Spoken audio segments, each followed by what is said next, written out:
Hey everyone! Today I am reading Goldilocks and the Three Pandas by Natasha, illustrated by Grace Song, and I have permission from Scholastic to read this to you. It is kind of a play on, do you know what book? Did you say Goldilocks and the Three Bears? All right, here we go.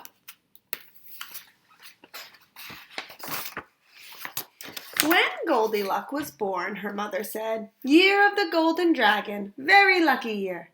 This child will have good luck. She has a face as round as a gold coin," said her father.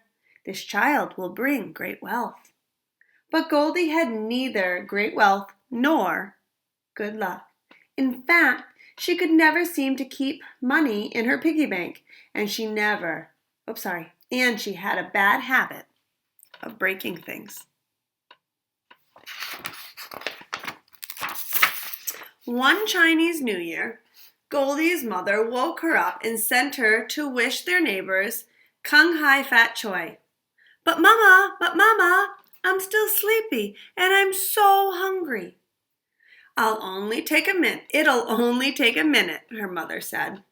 "Mr. and Mrs. Chan would enjoy a visit from you. Take these turnip cakes to share with little Chan." "He never shares stuff with me," muttered Goldy. "It's the new year," her mother warned. "Wash away old arguments and be nice, or you'll have bad luck." Not more bad luck. Last year she lost the red envelope her grandmother had given her, and her best friend moved away. Now look at this picture. Does it look like she lost it? Or does it look like maybe this bird took it out of her window? Reminds me of the bears and the magpie. How many of you have read that story in reading group? That magpie steals Mama Bear's watch, and Baby Bear finds it and some other things in that tree. So Goldy walked next door to the Chan's apartment. She knocked on the door. No answer. She knocked again. Still no answer.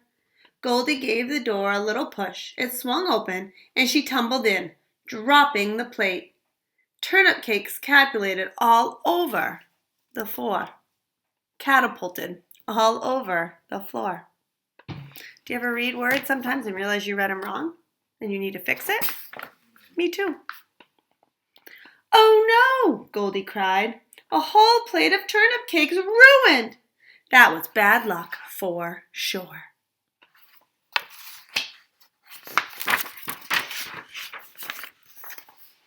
She wandered into the kitchen to find a broom.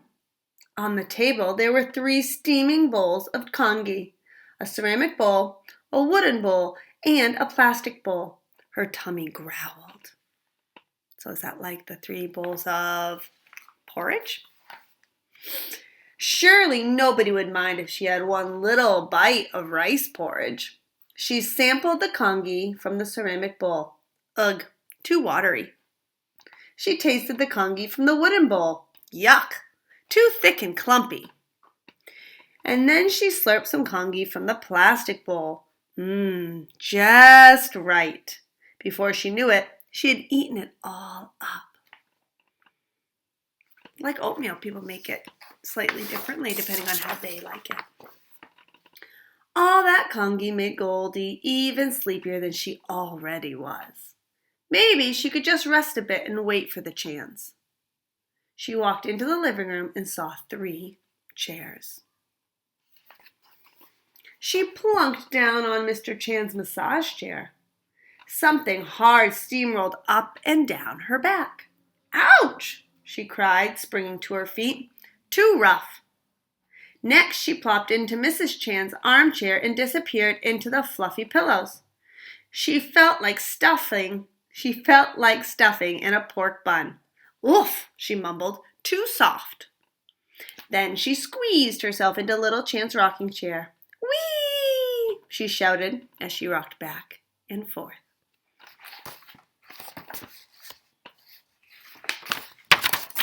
What do you think's going to happen?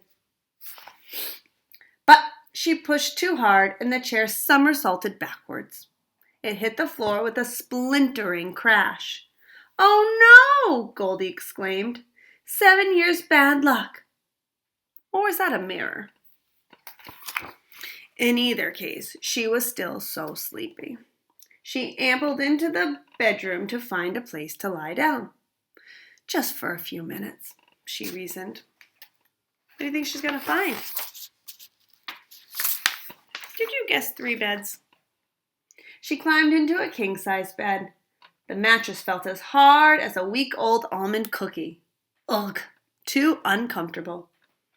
Next, she flopped onto a queen-size bed. The electric bed began to fold her up like a dumpling. Yikes! Too scary! She cried. Then she leaped off and settled down onto little Chan's futon. Ah, just right, she sighed and fell fast asleep. What happens after Goldilocks usually falls asleep in the book? The Chans finally returned home. Who dropped these turnip cakes all over the floor? Exclaimed Mr. Chan. And didn't clean them up, added Mrs. Chan. A whole plate of turnip cakes ruined, groaned little Chan. But wait, there's more. They headed into the kitchen. Hey, who's been eating my congee? Demanded Mr. Chan. And who's been eating my congee? Cried Mrs. Chan. Little Chan wailed. I don't have any congee. Someone's eaten mine all up. Where are they going to now? Mr. Chan heard a humming in the living room. He went to investigate. Someone's turned on my massage chair, he bellowed. And someone's rumpled the cushions on my armchair, yelled Mrs. Chan. I don't even have a chair, shouted little Chan. It's been smashed to pieces.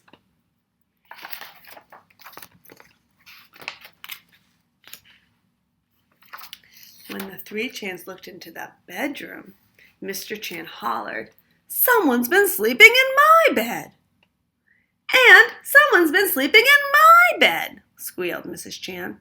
Look, said little Chan, it's Goldilocks sleeping on my futon. Goldy jerked awake. Who could sleep with all that yelling going on? Mr. Chan! Mrs. Chan! She cried. I didn't mean to fall asleep. In a fluster, she jumped out of bed and dashed home. Think she's feeling embarrassed? I think so. Her mother had set out congee for her breakfast. Goldy was just about to take a bite when she thought about little Chan, who didn't have any more. Who didn't have any more rice porridge in his bowl. See what I did there? I stopped. Who didn't have any more. It made sense, but do you see a period? I had to go all the way to the next line to find that period. I'm not really that hungry, she said to her mother. She went to read a book in a rocking chair. As she rocked back and forth, she thought of little Chan, who didn't have a chair to sit in anymore. I'm still sleepy. I think I'll go to bed, she said. Goldy climbed into her nicely made bed. She thought of the pillows and blankets she had strewn about the Chan's bedroom. Goldy jumped up and ran back to the kitchen. What do you think she's going to do? She grabbed her bowl of congee and rushed back to the Chan's apartment.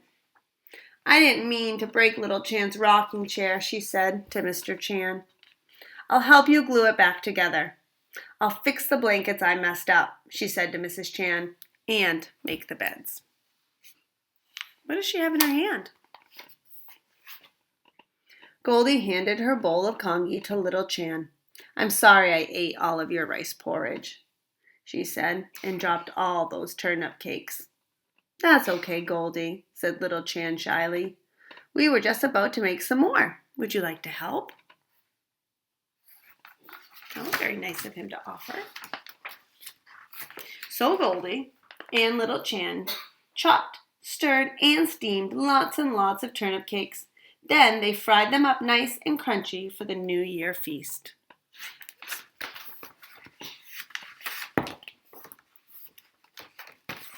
Mrs. Chan handed Goldy a red envelope. Kung Hai Fat Choi, Goldy, she said. May the new year bring you great wealth and good luck. Thank you, Goldy said, but I think I've found some good luck already. She smiled at little Chan, and the two friends sat down together to eat a whole plate of turnip cakes. There's an author's note at the back and a Chinese zodiac wheel. I hope you guys enjoyed this story. Now, it's nowhere near the Chinese New Year right now, but I thought it was still a great book to read and has a lot of similarities to Goldilocks and the Three Bears. Can you name them all? Comment below. Bye, guys.